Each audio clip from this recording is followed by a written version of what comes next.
Irmãos, já que está chovendo, tem hora para começar hoje, certo? Mas eu estou brincando, mas eu estou falando sério. É uma brincadeira mais ou menos. O texto hoje é bem grande, mas eu vou me controlar, tá bom? Quero convidar você a abrir a sua Bíblia em Oséias capítulo 9, versículo 10. E eu vou partir a leitura justamente por conta do tamanho do texto. E a cada ponto que eu for expondo, a gente vai lendo um novo trecho. Oséias 9, a partir do verso 10. O texto nos diz o seguinte: Encontrei Israel como uvas no deserto. Vi os pais de vocês como as primícias da figueira nova, mas eles foram para Baal-peor, consagraram-se à vergonhosa idolatria e se tornaram tão abomináveis como aquilo que amaram. Quanto a Efraim, a sua glória voará como ave. Não haverá nascimento, nem gravidez, nem concepção, ainda que venham a criar os seus filhos, eu os privarei deles, para que não fique nenhum sequer. Ai deles, quando deles eu me afastar. Aos meus olhos, Efraim era como Tiro, plantado num lugar agradável, mas Efraim levará os seus filhos ao matador. Dá-lhes, ó Senhor, o que lhes darás? Dá-lhes um ventre estéril e seios sem leite. Toda a maldade deles se acha em Gilgal. Foi ali que comecei a odiá-los. Por causa da maldade das suas ações, eu os expulsei da minha casa. Não os amarei mais. Todos os seus príncipes são rebeldes. Efraim está ferido, secaram-se as suas raízes, não dará mais fruto. E mesmo que as mulheres voltem a dar à luz, eu matarei esses filhos queridos. O meu Deus os rejeitará, porque não lhe dão ouvidos, e andarão sem rumo entre as nações. Vamos orar mais uma vez, irmãos. Santo e eterno Deus, nós te louvamos, ó Senhor, e te agradecemos pelo cuidado que tu nos tem dado, Pai. E te pedimos, ó Senhor, que o entendimento através da tua palavra que tu nos dê na noite de hoje, nós possamos aplicar na nossa vida, dia após dia, ó Pai. Em nome de Cristo é que te oramos, Senhor. Amém. Irmãos, eu não sei mais ou menos há quanto tempo, mas eu não vou dizer que é 2 meses não, mas a gente está preso nesse trecho de Oséias há pelo menos aí 1 mês e meio. Eu não sei se você tem percebido a constante de Oséias, a pancada. Sabe quando... É porque a gente não consegue fazer isso normalmente manualmente, mas é como se fosse a pancada do martelo constante, batendo para ver se o prego ele entra, mas não estava entrando. Sabe quando a gente reclama com o filho, e você vai e diz a ele, e diz novamente, e repete, mais uma vez, e 2, e 3, e 4, e não para de repetir. E você já cansou de reclamar. Eu fico pensando em Oséias tendo que estar repetindo, porque esse trecho aqui não tem nada de novo daquilo que já foi dito anteriormente. E a profecia está só repetindo aquilo que já havia sido dito. Mas a gente tem uma diferença importante aqui nesse trecho. Não era Oséias falando, era o Senhor falando a Oséias. No início do capítulo 9 a gente tem o profeta falando ao Senhor. Mas agora, no meio do capítulo 9 até o final do capítulo 10, a gente tem o Senhor falando e se comunicando ao profeta. E o Senhor dizendo, vocês acham que vai ficar tudo bem? E o interessante é o seguinte, existem imagens muito fortes aqui dentro do texto, que na normalidade a gente vai entender que não é o Senhor diretamente nos punindo. Mas quando chegar lá, eu vou lhe mostrar isso para que fique mais claro. Então, se não há nenhum conteúdo novo, a gente tem aqui esse trecho dividido em 3 partes. E o interessante, é como se fosse 3 mini pregações, Porque a primeira parte é de um jeito, a segunda é de um jeito completamente diferente, que comumente a gente não está acostumado a ver. E a terceira parte eu diria que é um texto mais comum. Então esse primeiro trecho agora que eu acabei de ler, ele é dividido em duas partes. Então ele vai ser dividido do verso 10 ao 14 e a segunda parte do 15 ao 17. Então um bloco textual é até fácil de a gente olhar aí na Bíblia, porque o início do 15 tem uma separação maior no texto, né? Faz até ajuda a gente para entender que realmente existe essa separação. E aí o que é importante que você saiba antes que eu comece a expor cada trecho? Oséias, ele incorpora um tema de reversão. E o que eu estou querendo chamar de reversão aqui para você? Quando a gente pensa em reversão e rebelião, essas duas palavras são importantes para a gente, porque isso tem a ver com mudança de visão de mundo e com o coração que se rebela. Certo? Você já conversou com uma pessoa que se afastou de Cristo? Que você para e pensa assim, é impressionante, mudou a cabeça da pessoa. É porque a visão de mundo dela mudou. E ela tem um coração completamente rebelde, então não é somente reverso, mas rebelde também. Então essas duas coisas são importantes para a gente dentro do texto. E o primeiro bloco, eu vou intitulá-lo justamente com a primeira expressão que Oséias usa no versículo 10, que ele diz assim: encontrei Israel como uvas no deserto. Irmãos, você tem noção do que é isso? Você está encontrando ouro na mina. Uva no deserto é a imagem de fartura. É que nem você chegar aqui no nosso deserto e você encontrar água com facilidade. Sendo que ele junta duas coisas muito boas, né? Que é você não somente beber, porque a fruta tem o líquido, mas você poder comer também. Então você se sacia. Então essa ideia de saciar, ela é muito boa para a gente, mas a gente tem um contraste em relação à primeira pregação que eu fiz alguns domingos atrás, do início do capítulo 9. Então isso mostra essa reação de Oséias, porque é quase como se fosse uma conversa aqui entre o Senhor e o profeta. Sabe quando a gente está angustiado orando ao Senhor, dizendo assim, não é possível que as pessoas estão fazendo isso. Não é que Oséias não entendesse a sua pecaminosidade, não é que ele estivesse se colocando num estágio e num patamar de maior importância do que o resto da nação. Oséias sabia do lugar dele, mas sabe quando o Senhor nos convence daquilo que o povo tem feito em nosso meio, a gente se indigna por conta da quantidade de pecado? Eu lia uma determinada matéria essa semana, que as pessoas estão num nível de degradação, que existe um novo gênero musical chamado, eu vou traduzir de maneira bem literal, certo? Chamado de pop pornô.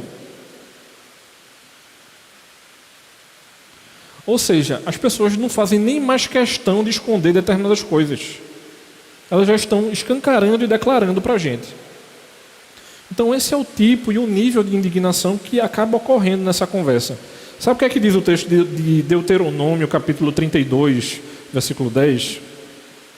Ele diz o seguinte: ele o encontrou numa terra deserta, em um ermo solitário povoado de uivos, rodeou e cuidou dele, guardou como a menina dos olhos. Então essa é a sensação inicial.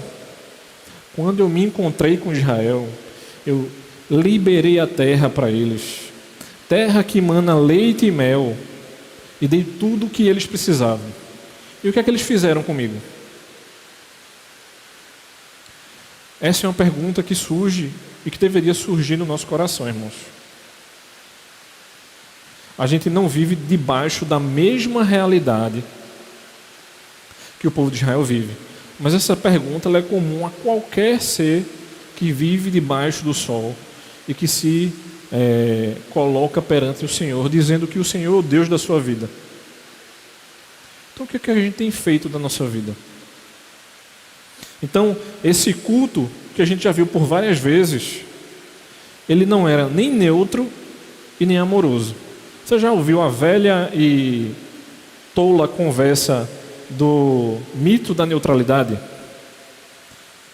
O pessoal diz pra gente que você não pode trazer a sua religião, porque isso aqui lá. Isso é um mito, irmãos.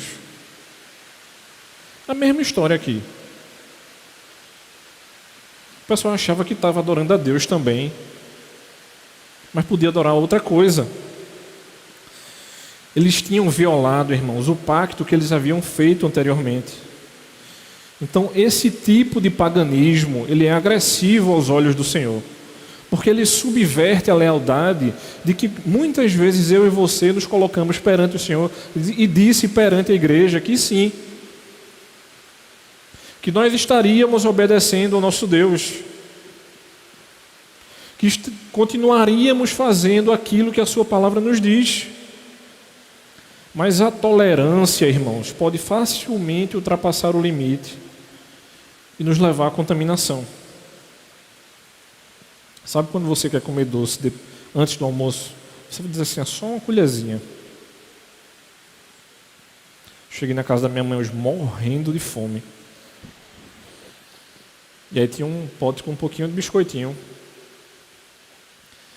E antes que você me pergunte, é o biscoitinho de Tia Nil, é isso mesmo. Para quem conhece, né? Para quem sabe. Aí eu vou pegar um, né? 2, 3, eu disse, tá bom, né? É a mesma coisa, irmãos. Não, isso não tem problema não. Quando você vai, você já está todo sujo. A lama já tomou conta de você. Então, o povo havia colocado a sua confiança na prosperidade, como a gente já havia visto. Mas qual era a reversão que estava havendo aqui? Eles achavam que iriam continuar sendo férteis. E o culto a Baal não ia atrapalhar a fertilidade do povo de Israel. Então essa é a primeira grande cena desse primeiro bloco. Vocês acham que vocês vão continuar tendo filhos normalmente? É isso mesmo? Ele fala no final do verso 14. Dá-lhes um ventre estéril e seios sem leite. Mas calma aí, viu? Não associe famílias que não podem ter filhos e mulheres que não podem amamentar diretamente a isso aqui. Isso é geral, irmãos. Isso é um pedido do profeta geral, certo? Não é uma família aqui, outra família ali, e a gente sabe que várias coisas podem acontecer nas nossas vidas, mas isso aqui está generalizado. Então, o colapso que a nação enfrentaria não seria evitado por conta de um provável, por uma provável cadeia de acontecimentos. Não era as 10 pragas do Egito, mas a confusão iria começar. Israel iria ser invadido, as pessoas seriam levadas cativas, o povo iria lembrar-se do que é viver longe do Senhor, como a gente já havia dito. Existe uma palavra dita aqui que é chacinando, que é de chacina, né? Que é justamente, irmão, ele está realmente dizendo aqui morte violenta. Alguns morrerão, outros terão filhos e não terão comida para eles, outros nem filhos terão. Vocês serão levados. Quem ficará vivo? Não se sabe. Vocês se entregaram à corrupção do coração de vocês. E por que esse alerta, pastor? Porque o Senhor nos alerta constantemente para que a gente não se entregue a determinadas situações. O que Oséias está pedindo aqui é que venham sobre aqueles que violaram a aliança, que eles pudessem sair dessa reversão de sua mente, pudessem voltar novamente ao Senhor. Sobre as bênçãos de Jacó. E como diz Gênesis capítulo 49, versículo 25, No texto original, a palavra é Shaddai, aquele que o abençoará, com bênçãos dos seios e do ventre. Não é somente uma terra que emana leite e mel, mas são famílias que crescem, que se amontoam, que não haverá mais espaço, que precisarão se espalhar. É a ideia de prosperidade em todos os níveis, mas aqui está acontecendo justamente o contrário. O Senhor está remindo. O saco está quase vazio. Não vai ter 7 anos de vacas gordas para se preparar para os 7 anos de vacas magras, não, aqui, irmãos. Vocês vão querer continuar me desobedecendo?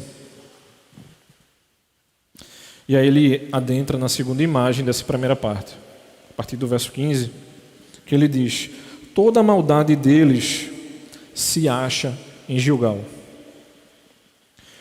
Ele relata, ele lembra de Gilgal por conta daquilo que é relatado em Deuteronômio capítulo 22 e 24. Que é a ideia de um marido que rejeita a sua esposa e deseja divórcio. Essa é a imagem que Deus está querendo mostrar aqui para a gente. Eu não quero mais vocês como meu povo. Vocês não são mais o meu povo. Vocês não me obedecem mais. Vocês quebraram a aliança que eu fiz com vocês. Então, essa disciplina corretiva funcionaria em amor para recuperar e restaurar esse relacionamento que havia sido corrompido.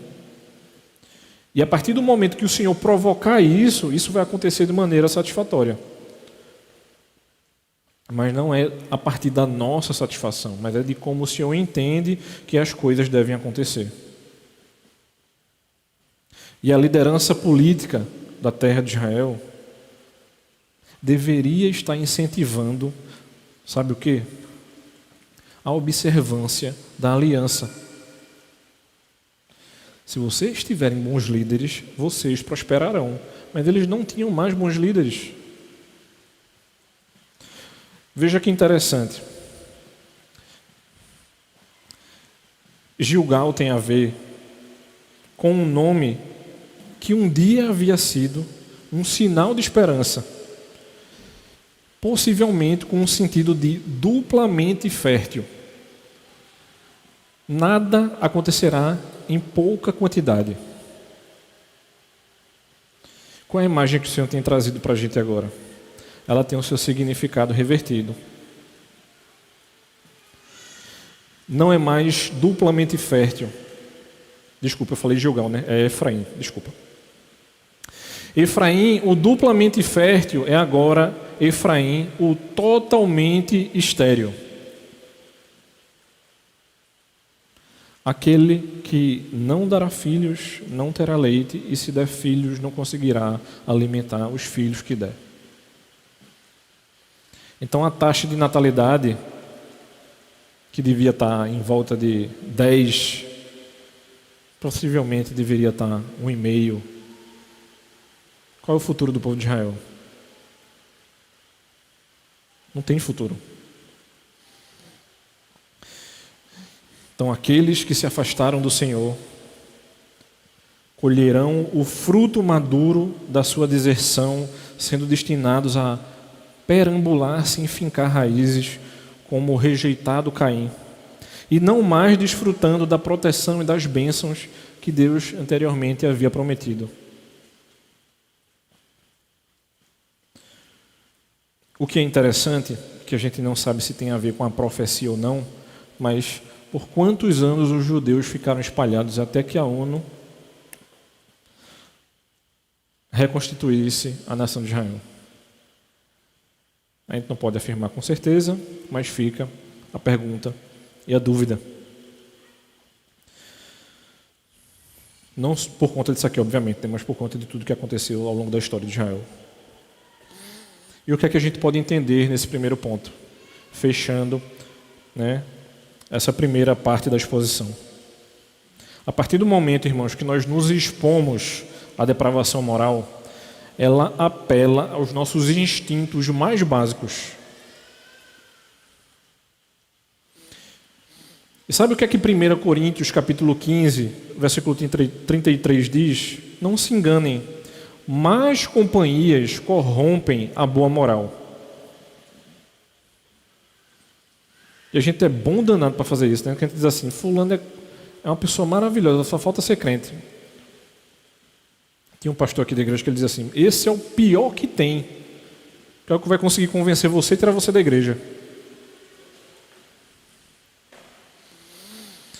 Jeremias capítulo 2, versículo 5 nos lembra do seguinte, eles andaram atrás do que não tem valor e se tornaram eles mesmos sem valor. Romanos capítulo 12, versículo 9 nos diz o seguinte, detestai o que é mal, apeguem-se ao que é bom. Miqueias capítulo 7, versículo 18, não há qualquer dúvida de que Deus perdoa a transgressão remanescente da sua herança. Mas para haver perdão, precisa haver reconhecimento daquilo que está sendo feito contra Deus. Amós capítulo 8, versículo 2 diz o seguinte, o profeta aceitou o fato de que essa situação não poderia continuar sem uma retribuição.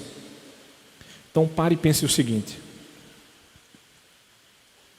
se o Senhor fizesse com que a taxa de nascimento declinasse, haveria um número menor de pessoas na terra para enfrentar o sofrimento inevitável para elas. E uma outra coisa, olhando para o texto de Mateus 23 e para Romanos capítulo 11. Eu digo a vocês que não me verão novamente, até que digam, bem-aventurado é aquele que vem em nome do Senhor. Então ele fecha, irmãos, essa primeira cena, né, essa primeira imagem do texto. Na verdade, não é nem uma cena, é um diálogo. Esse primeiro diálogo, mostrando a gente de que o Senhor está entristecido por conta de tudo aquilo que Ele tinha feito por Israel. E eles estão com a mente revertida e com o coração completamente entregue à sua pecaminosidade. E aí a gente vai olhar agora para a segunda parte, que é a partir do capítulo 10, verso 1, do 1 ao 8, e o texto nos diz o seguinte, Israel era uma videira de ramagem viçosa, que dava o seu fruto, quanto mais abundante dos frutos, maior o número de altares. Quanto mais a terra produzia, tanto mais embelezavam as colunas sagradas. O coração deles está dividido e agora terão de pagar por isso. O Senhor quebrará os altares deles e destruirá as colunas sagradas. Agora eles vão dizer, não temos rei, porque não tememos o Senhor. E o rei, que poderia fazer por nós? Falam palavras vãs, juram falsamente e fazem alianças. Por isso, o juízo brota como erva venenosa nos sulcos dos campos. Os moradores de Samaria ficarão com medo por causa do bezerro de Bet-Aven. O seu povo se lamentará por causa dele, e os sacerdotes idólatras tremerão por causa da sua glória que já se foi. Também o bezerro será levado à Assíria como presente para o grande rei. Efraim se cobrirá de vexame e Israel ficará com vergonha do seu ídolo de madeira. Nada do que eles pudessem fazer, eles iriam conseguir para resolver. Não a quem eles buscassem, podia ser o rei, um ídolo de madeira, um poste ídolo, um lugar que eles pudessem oferecer alguma coisa. Mas sabe o que é o mais difícil dessa parte? É porque existe uma estrutura textual aqui que não é comum a mim e a você. Essa estrutura textual, eu acho que o texto mais conhecido da Escritura é o texto de Provérbios 31, mas eu tenho quase que uma certeza de que a grande maioria de vocês nunca leram Provérbios 31 dentro dessa estrutura. Acho que estão fazendo a classe de Antigo Testamento já ouviram falar, porque esse trecho aqui, essa segunda parte, ele é um quiasmo, certo? Vou repetir, quiasmo, certo? E aí eu pedi para o pessoal da projeção botar aí para mim uma imagem, para vocês entenderem, e colorir de propósito, certo? Tá vendo que tem aí, lá em cima, A, lá embaixo, a linha, é segundo, o verde, B, lá embaixo novamente, B linha, em azul, C, C linha, e no meio, D, D linha, tá vendo isso aí? O texto, ele vai conduzindo a gente, sendo que a parte central, o ápice dessa parte, desse bloco, dessa conversa, desse diálogo, é justamente os versículos 5 e 6. Então, a resposta do versículo 1a é o 8b. E eu não vou ficar aqui enrolando muito vocês, nem tenho esse objetivo, certo? Porque isso não tem, eu diria que nada a ver do que normalmente a gente vê na língua portuguesa. Essa aí é uma estrutura textual hebraica, que para a gente é muito incomum. Então, o texto mais conhecido na Bíblia que a gente pode ver essa mesma estrutura é Provérbios capítulo 31, quando está falando da mulher virtuosa, certo? Ok? Então, olhando para aí, eu já vou me colocar aqui olhando para versículo 1a e logo em seguida o 8b, certo? Então, 1a diz o seguinte: Israel era uma videira de ramagem viçosa que dava fruto. Quem é que responde a isso?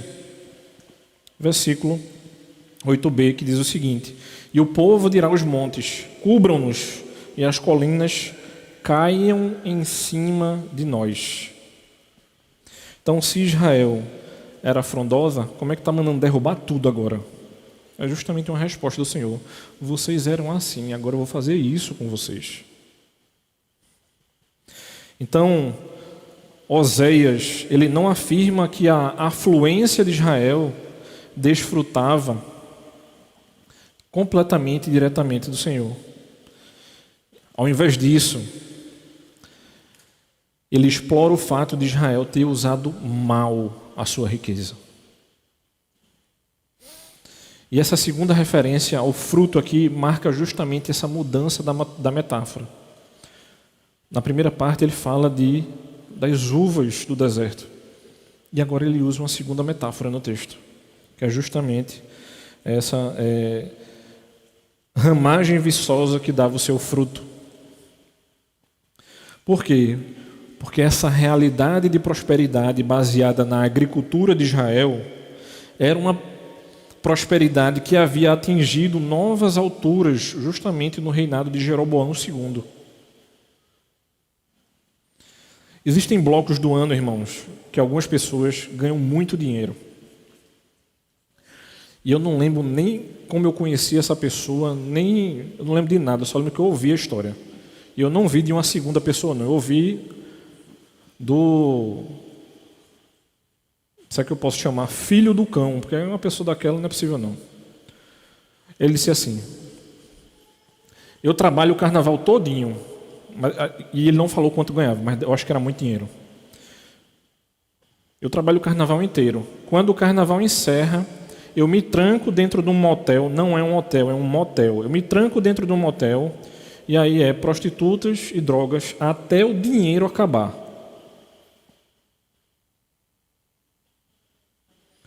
Você tem noção do que é isso? É porque muitas vezes, irmãos, a gente está preso aqui dentro e esquece da corrupção e do coração do mundo e acha assim, não, a pessoa não é capaz disso não.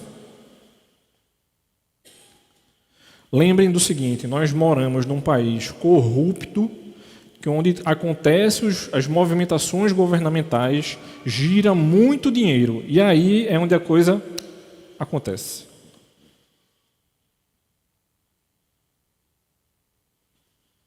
E aí a mente da gente explode. É que eu estou pensando um bocado de coisa já, mas não vale nem a pena eu citar.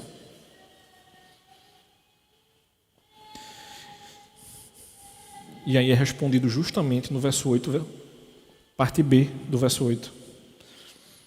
O comentarista vai dizer que isso prefigura Apocalipse, capítulo 6, verso 15 e 16. Ou seja, não aconteceu, mas se assemelha e aponta. Pense o seguinte: Israel se encontra numa área instável em relação a terremotos e catástrofes. O impacto de um terremoto de grandes proporções e o desmoronamento que acompanhava seria conhecido por toda a região. Ou vocês acham que o Senhor não poderia permitir isso? E a gente desliga a nossa mente quando as catástrofes acontecem, né? Aí muita gente diz assim, mas morreu tanta gente boa. Irmãos, morre gente boa e gente ruim. A diferença é que gente boa vai para o céu, gente ruim a gente já sabe para onde vai. Se morrer é lucro, a gente deveria ter uma virada de chave na nossa mente a respeito da morte. Eu não estou pedindo para ninguém morrer aqui e nem para Deus matar ninguém, viu? Calma aí. Mas as pessoas desejarão a morte súbita e a devastação para não terem que suportar os terríveis sofrimentos prolongados que as aguardavam. E eu vou colocar um ponto aqui e eu quero que você não me interprete mal. Veja bem, viu? Desejar a morte e a devastação para não suportar sofrimentos terríveis. O que é que pessoas que estão passando por sofrimentos terríveis tentam fazer? Elas tentam resolver. Elas tentam tirar a própria vida. Irmãos, vou dizer um negócio aqui, e eu quero que você não me interprete mal de verdade, mas desespero normalmente está associado a pecado, a vida pecaminosa. Certo? Pode não ser pecado diretamente da pessoa, porque se você sofre por conta do pecado do outro, você vai sofrer porque alguém está pecando contra você. Então, se eu disser que não haviam pessoas honestas aqui dentro do povo de Israel que iriam ser levados cativos, eu estou mentindo. E pode ser que essas pessoas honestas fossem mortas aqui nessa situação. E elas iriam sofrer por conta do pecado de quem? De quase toda uma nação. Se Deus dissesse assim, eu não aguento mais o Brasil, vocês acham que muitos crentes iriam morrer? Lógico, né? Mas isso aqui é mais uma vez o povo tentando resolver a coisa. Deus diz assim, volte-se para mim, olhe para mim, entregue as coisas, entregue o seu fardo. Eu torno o seu fardo o quê? O que é que a Bíblia diz? Quando a gente entrega os nossos problemas ao Senhor, o fardo se torna o quê? Leve. Mas eu não entrego minha vida, eu faço minha vida e as coisas do jeito que eu quero, e quando chega no limite, aí eu também tento resolver. O Senhor não está chegando para a gente e dizendo isso, irmãos. E aí é quando ele passa para a segunda parte, que é o final do verso 1 e o verso 2, em contraste com o verso 8, que ele diz o seguinte: quanto mais abundantes os frutos, maior o número de altares. Quanto mais a terra produzia, tanto mais embelezavam as colunas sagradas. O coração deles está dividido e agora terão de pagar por isso.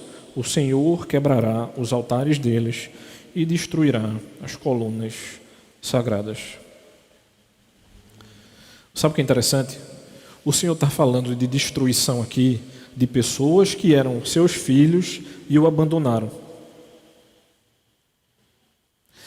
E é interessante como a gente não entende justamente essa questão da reversão da mente.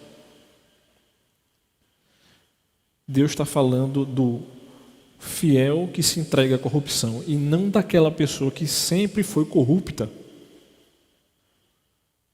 Sabe aquela pessoa que já nasceu dentro de uma religião, que você fez assim, essa pessoa precisa conhecer o Evangelho. Você vai mexer com ela para quê? Não estou falando de você mexer no sentido de pregar, estou falando de mexer de querer fazer algum mal por conta da religião dela que você não concorda. O texto não está falando disso, o texto está falando de destruição daqueles que eram fiéis e se tornaram infiéis. E não de pessoas que foram fiéis o tempo inteiro. Então, o aumento do conforto material na terra era correspondido por um correspondente aumento nos gastos com o aparato de culto idólatra. Você já chegou na casa de uma pessoa que é rica e católica? Porque normalmente grandes imagens estão associadas à riqueza, né? Tipo, com folhas de ouro, banhada com folhas de ouro e coisas do tipo. E aí, normalmente, na casa dessa pessoa tem uma Bíblia aberta no Salmo 91, né? Aí você sopra, né? Para sair a poeira, para ver se você consegue ler alguma coisa. Mas qual é a grande questão? Mais dinheiro, quando a sua mente está no lugar correto, é mais investimento no reino.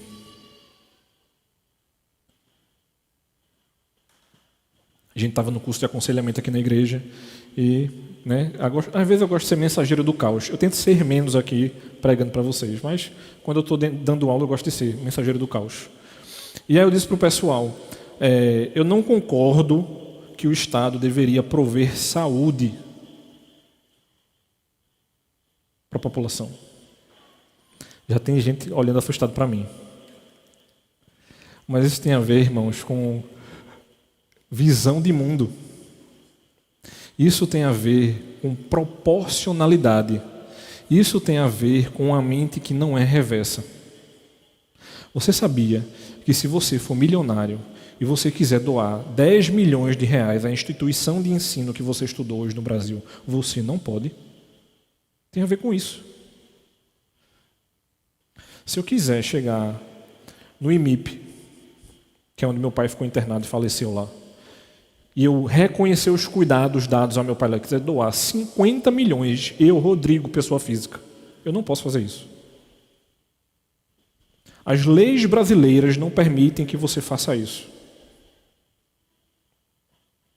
A conversa sobre ser sustentado pelo Estado, a gente deixa para outra pregação, certo? Mas o que eu estou querendo mostrar aqui a você é o seguinte. Isso que o Senhor está nos apresentando é que as pessoas investem em si e esperam retorno. O que Deus está dizendo é o seguinte: se vocês estivessem me adorando como deveriam, se vocês entendessem o que eu estou cobrando a vocês, o coração de vocês estaria no lugar correto. E não desejando outras coisas, outros deuses, outros ídolos, comprando imagens, deixando flores, né, pensando na realidade da gente, né, deixando flores no cemitério, pagando eternamente cemitério. Irmãos, largue mão da sua mente católica. Porque as pessoas vão ressuscitar. Você não precisa passar o resto da sua vida pagando cemitério, não. Isso tem a ver justamente com você colocar a mente no lugar como deve. Ele vai dizer o seguinte: se o nosso coração é enganoso, essa é uma metáfora retirada de algo que é liso ou escorregadio. Na sua mente e disposição interior, eles deliberadamente mantinham uma postura hipócrita e lisa, em que haviam se convencido de que eles eram genuínos adoradores do Senhor e que permaneciam fiéis a Ele, mesmo enquanto gastavam toda a riqueza que havia dado a Ele, com o culto cananeu que também eles faziam. E aí Deus diz: vou quebrar os seus altares. O verbo usado aqui é o mesmo verbo de quebrar a cabeça de um animal. Não é do tipo assim, eu não vou dar só um toquinho para o poste ídolo cair, não. É destruição mesmo, irmãos. É não deixar pedra sobre pedra. Essa profecia, ela está justamente relacionada ao anúncio de destruição iminente dos lugares sagrados de Israel e do consequente desamparo deles que havia sido predito. E aí vem justamente a resposta no versículo 8. O versículo 8 diz o seguinte, a parte A: os lugares altos de Aven, que são o pecado de Israel, serão destruídos. Espinhos e ervas daninhas crescerão sobre os seus altares. Quando Adão e Eva pecam, o que é que é dito sobre a terra? Cardos e abrolhos. A expressão aqui é a mesma. A terra será entregue à própria natureza e o mato tomará conta daqui. Não terá mais pessoas morando para que a vegetação nativa não tome conta da região. E os últimos 2 versos dessa parte que a gente acaba de ler correspondem justamente com aquela primeira parte que a gente leu do verso 1. Mas não descreve a prosperidade recente de Israel, mas descreve justamente a reversão das circunstâncias quando a devastação e a adversidade os atingir. Ele só está mostrando a imagem do que vai acontecer. Se isso aqui tivesse sido escrito hoje, muito provavelmente a gente teria um filme. E estaria escancarado no YouTube. Porque ele traz justamente as imagens de destruição. E por isso que justamente ele compara com o texto de Apocalipse. E aí nos faz olhar para a terceira parte desse discurso, desse diálogo aqui, do segundo ponto. Versos 3 e 4. Agora, eles vão dizer: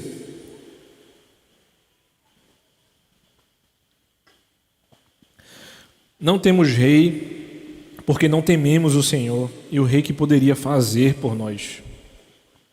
Falam palavras vãs, juram falsamente e fazem alianças. Por isso, o juízo brota como erva venenosa nos sulcos dos campos.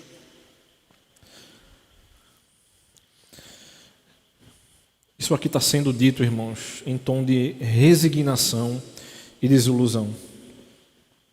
E esse sentimento apenas refletia a desilusão do período posterior ao tempo de Jeroboão, quando uma sucessão de assassinatos e regimes frágeis privava quem quer que estivesse no poder. Ano após ano, os seus líderes haviam se mostrado inadequados, como a gente viu anteriormente. E eles não conseguiam lidar com os problemas do povo de Israel mais. E essa pergunta que é feita aqui: e o rei, o que poderia fazer por nós? Expressa a convicção do povo acerca da inutilidade dos seus reis. Na verdade, essa expressão, ela é uma forma virtual, justamente, de uma ideia que ela é uma pseudo-ideia. Por causa da afirmação que é justamente feita anterior, de que eles não tinham rei. Vocês não têm rei. E o rei fará o quê? Essa pergunta não tem resposta, irmãos. Não tem rei. Então, eles considerando em si mesmo esse retrato do versículo 4, talvez o versículo 2 descreva com profundidade ainda maior, por justamente nos mostrar a imagem desse coração enganoso. E eles dizem que as boas promessas, não sendo acompanhadas, não seriam acompanhadas justamente porque não são ou não seriam bem-sucedidas.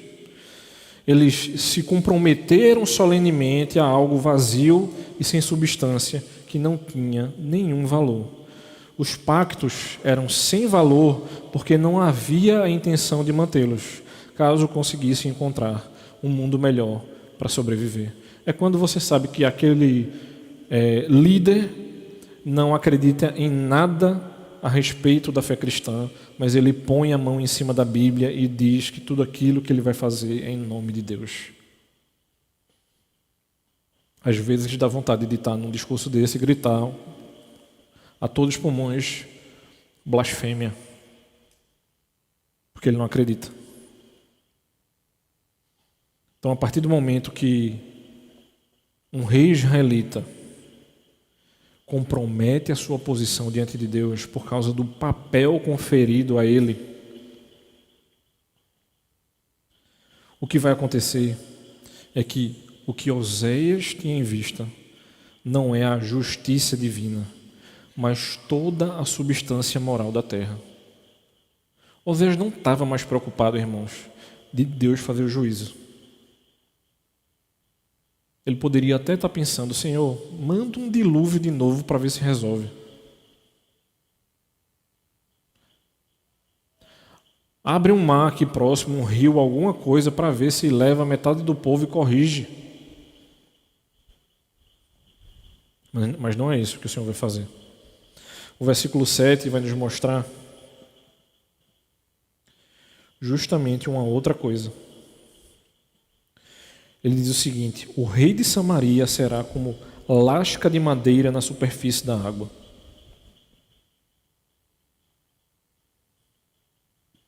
O que é que a gente faz com lasca de madeira na superfície da água? Nada. Serve para nada. Essa referência ao monarca de Israel só equilibra o que a gente acabou de ler no verso 3, que é importante justamente para resolver a questão desse trecho e nos mostrar o seguinte: havia uma mudança de ídolo. E há um movimento do ídolo para o rei, porque o rei passou a patrocinar essa adoração idólatra. Esse pedaço de madeira ele é carregado desamparadamente, correnteza abaixo, pela força da água. Sabe o que é interessante? Esse texto mostra a gente e faz cair por terra a história de Nossa Senhora, que foi achada onde? Padroeira do Brasil, nas águas da onde? De um rio.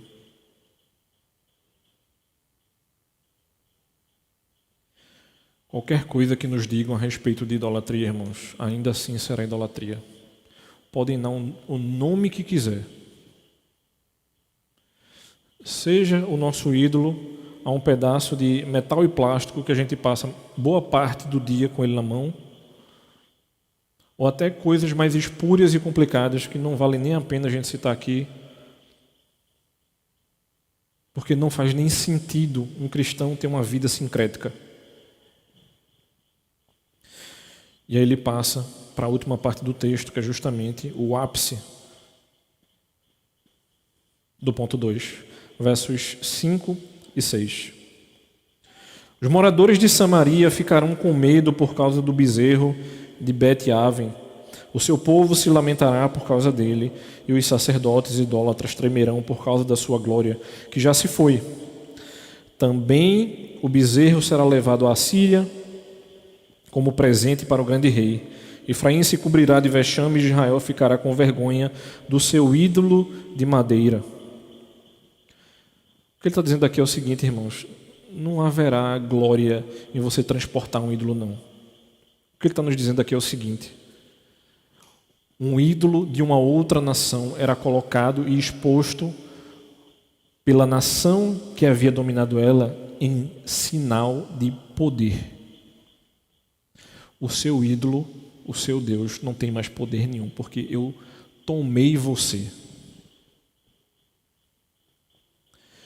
E o que Deus está dizendo para o povo de Israel aqui é justamente o seguinte: vocês acham que eu estou sendo levado cativo junto com vocês, mas quem está sendo levado cativo junto com vocês é o pedaço de madeira que vocês acham que pode fazer alguma coisa por vocês.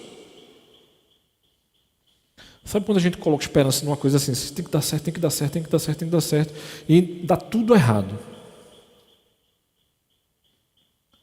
Só falta você pular São Longuinho 3 vezes. Aí eu pergunto a você se você é crente mesmo. É justamente o que está acontecendo aqui. Essa menção de Samaria mostra a gente que o que restava do Reino do Norte era a capital e ao derredor dela. Quando ele diz assim, prantearão, quando Oséias coloca o verbo nessa estrutura, ele está dizendo o seguinte para a gente: vai acontecer. A gente chama isso no hebraico, sabe de quê? De perfeito profético. Ele não está dizendo que pode não, ele está dizendo que vai. Ele tinha certeza que isso ia acontecer. Ele prediz a tristeza de Samaria. Oséias, de maneira sarcástica, diz que eles se regozijarão. É como se eles tivessem ainda algum tipo de glória, mas o ídolo não será mais encontrado na sua grandeza e magnitude. O costume daquele tempo era o de colocar o ídolo da nação conquistada justamente como eu havia dito. E a principal referência aqui era o conselho que estava por trás da política dessa nação como um todo. E a única palavra que surge é vergonha. Não apontam mais a primeira instância para um sentimento de constrangimento e consternação. Não havia tristeza no povo de Israel por conta do pecado deles. E aí, aplicando essa segunda parte, a gente pode perceber o seguinte: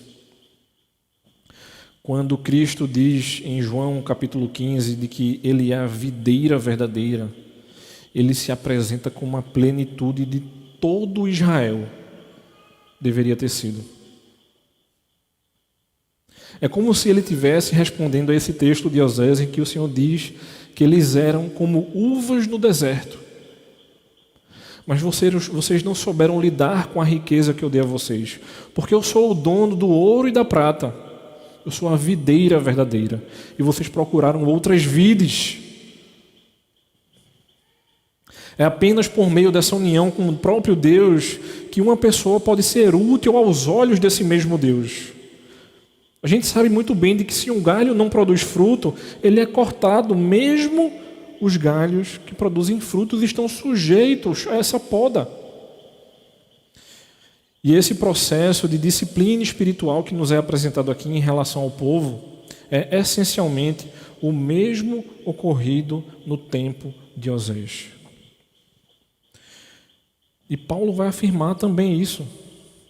Sabe o que ele dirá aos Romanos no capítulo 11?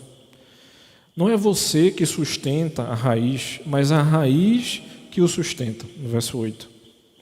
E que nós devemos perseverar em fé, se Deus não poupou os galhos naturais, também Ele não os poupará. Então a relevância dessa mensagem de juízo iminente não havia diminuído no tempo do Novo Testamento, pois a gente pode muito bem comparecer diante do trono do julgamento. A grande pergunta é: você será chamado de filho? Ou Cristo dirá a você: eu não conheço? As características do juízo, irmãos, que cairão sobre a nação de Israel, antecipam o que prevalecerá no grande dia. Tem essa imagem para nós. Isso trará vergonha e confusão àqueles que não entregaram a sua vida a Cristo. E isso envolverá a eliminação completa de todo aquele que se opõe a Cristo e ao seu reino. O problema é que, como a gente ainda não visualiza isso, muitas vezes a gente entra em pânico. E para nós também tem a mensagem de: calma, está tudo sob controle. Cristo está nos lembrando de que Ele voltará. E aí é quando a gente olha para a parte final do texto. A partir do verso 11, terceiro ponto e último, que nos diz o seguinte. A partir do verso 9, desculpa. Desde os dias de Gibeá, você pecou, Israel, e nesse pecado você permaneceu. Será que a batalha contra os filhos da perversidade não há de alcançá-los em Gibeá? Eu os castigarei na medida do meu desejo. Os povos se ajuntarão contra eles, quando eu os puni por causa da sua dupla transgressão. Porque Efraim era uma bezerra domada que gostava de pisar o trigo na eira. Coloquei o jugo sobre o seu belo pescoço, atrelei Efraim ao carro, Judá lavrará, Jacó lhe desfará os torrões. Então eu disse: semeiem a justiça e colham a misericórdia. Lavrem o campo não cultivado, porque é tempo de buscar o Senhor até que Ele venha e chova a justiça sobre vocês. Vocês lavraram para a maldade, colheram para a injustiça e comeram os frutos da mentira. Vocês confiaram nos seus carros de guerra e na multidão dos seus valentes. E por isso, entre o seu povo se levantará o tumulto de guerra e todas as suas fortalezas serão destruídas. Como Salmã destruiu Bet-Arbel no dia da batalha. As mães foram despedaçadas com seus filhos, assim se fará com você, ó Betel, por causa da grande maldade. Ao amanhecer, o rei de Israel será totalmente destruído.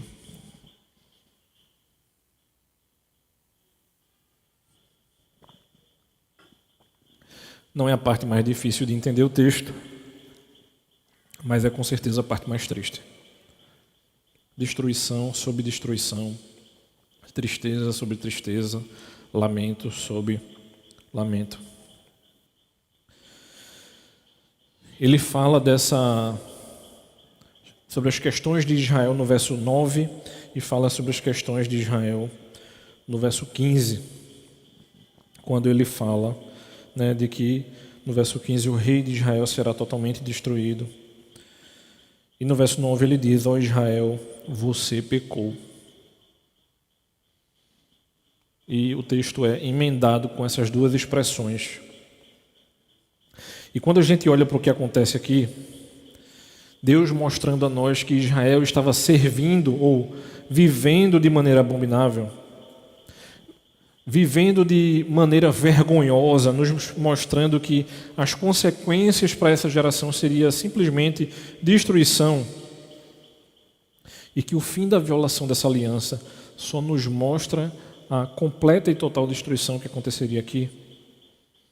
A gente vai perceber de que, segundo a avaliação de Deus, as suas duas iniquidades só nos mostram a quantidade de podridão em que o povo de Israel estava inserido. E a gente percebe que as metáforas usadas ao longo de todo o texto só nos mostram de que esse povo, eles entrariam numa terra que não era deles. Já nos mostra o movimento de o povo sendo deslocado para um local que não era mais a sua casa. E isso mostra a gente essa disposição de Israel de servir ao Senhor na terra que Ele havia destinado a eles para desfrutar dos seus frutos e que não mais faziam isso. Ele nos mostra de que essa divisão do trabalho é um recurso para apresentar a mim e a você de que os tempos difíceis estavam chegando para o povo que havia deixado de reconhecer gentileza e bondade do Senhor. Sabe quando a pessoa diz assim, mas eu não vejo que Deus é bom? Ou então quando a pessoa diz assim, se Deus é amor, aí ela diz aquilo que ela acredita. Irmãos, toda vez que houver um movimento do nosso coração para dizer quem Deus é, com toda certeza a gente vai ter um problema. Porque Deus é aquilo que Ele nos diz quem Ele é a partir daquilo que Ele nos mostra quem Ele é. Então, esse desastre que está sendo apresentado é justamente porque o povo deixou de seguir a esse Deus. Eles não mais semeavam de acordo com os padrões do Senhor. Eles iriam colher agora justamente uma safra material, mas não teria mais uma colheita por conta da lealdade deles como povo de Deus. Não haveria mais bênçãos, somente punição. A consequência do que acontecia aqui é eles serem deixados para um futuro que eles não faziam ideia. Quer ver uma pessoa entrar em desespero, é ela perceber que ela não consegue ditar mais nada do que pode acontecer na vida dela. Porque os planos dessa pessoa não estavam mais debaixo do jugo do Senhor. A palavra do Senhor fala que o homem pode fazer planos, mas a resposta certa vem do Senhor. Isso está dizendo o quê para mim e para você? Está dizendo o seguinte, os homens que confiam no Senhor farão planos, mas esses planos são entregues a esse Deus. Não havia mais entrega de plano algum aqui. Deus não estava mais concedendo bênção, não havia mais um soberano com aliança com eles. A justiça que iria diante deles e que poderia preparar o caminho para os seus passos. Isso é o que diz lá o Salmo 85, daqueles que estão conectados ao Senhor. E aí o texto nos fala, fecha falando a respeito dessa devastação que está prestes a acontecer. E Oséias vai conclamar Efraim a uma autoavaliação realista, e aí é quando a gente percebe, ele vê a podridão, ele vê a desgraça, o povo vai ser movido, mas ele não desiste de confrontar o povo para que volte para o seu primeiro amor. A gente está vendo justamente uma proposta que é trocada aqui, falando a respeito de segurança nacional, falando a respeito de estratégias mundanas, de guerreiros que eram soldados, treinados e não menos confiáveis. Mas apesar disso, as medidas defensivas que eles estavam tomando, não havia avanços importantes, porque eles não tinham mais o Senhor à frente das suas decisões. As atrocidades que eles cometiam, os contemporâneos de Oséias, a única coisa incontestável, sabe o que é? É que na Assíria, é que nem a Assíria e nem Moabe teriam recuado de cometer uma atrocidade tal como uma mãe esmagada com seus filhos. A gente viu o relato de quando o povo era levado cativo, do que acontecia. Então não deve haver dúvida, irmãos, de que o Senhor está por trás desse fatídico acontecimento. E como diz a expressão de que o amanhecer vem rápido no Oriente, significa que essa grande perda será infligida rapidamente pelo próprio Senhor. Até mesmo o rei capturado antes que o cerco a Samaria tivesse se iniciado. A perda do seu rei eliminou o último elemento de condenação e coordenação no movimento de resistência.